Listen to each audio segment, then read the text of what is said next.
Hello, and I'm so pleased to have the opportunity to be able to speak to you again. I'm speaking to you at the start of the month of November, a month where an awful lot of remembering goes on.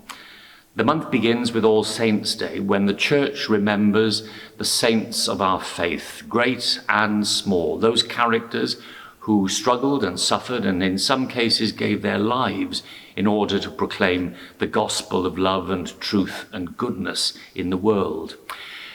November the 1st, All Saints' Day, is followed by November the 2nd, quite obviously, All Souls' Day, when individual families and individuals themselves remember their own departed loved ones and friends who have meant so much to them in their earthly lives.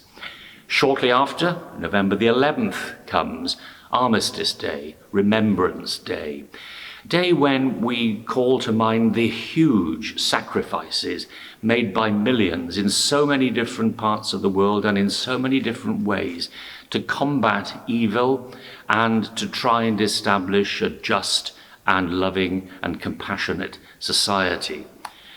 We remember those who gave their lives in the Great War, in World War II, those dreadful conflicts, but also in so many other conflicts. They sacrificed, in many cases, all that they had in terrible and bloody situations. And we must never forget the sacrifices that they made and try our best, in whatever way we can, to see that the kind of evils that they fought against never ever take hold of the world again. However, November 2020 is also a time of remembering something else, a way of life that from March of this year was, it seems, almost snatched away from us by the COVID-19 pandemic.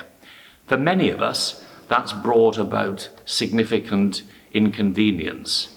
For others, it's brought about enormous suffering and sorrow as they've suffered terrible illness themselves, and in many cases, they've also seen loved ones and friends snatched away from this world by the pandemic.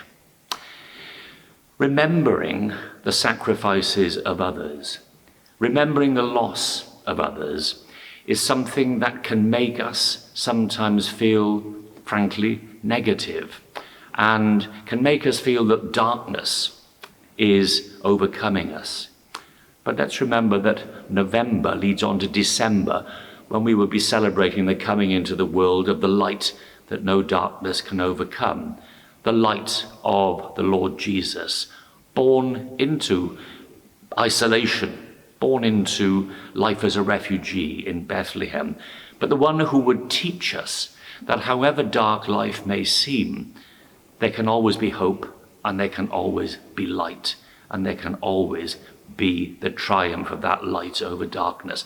So if at this time of the year you're remembering, whether it's a saint, whether it's a soul, whether it's someone who gave their life in conflict, don't just remember, but call to mind what you can do, if you like, to walk in the footsteps of those who came to bring light and hope to places and times of darkness. And if you're feeling anxious and overwhelmed, try and hold fast to positive thinking. Try to hold fast to recognizing opportunities that you have to support, to love, to be generous, to be compassionate to others. And that will make remembering so much more worthwhile. Thank you so much for listening, and I wish you well in your remembering and in your supporting of others.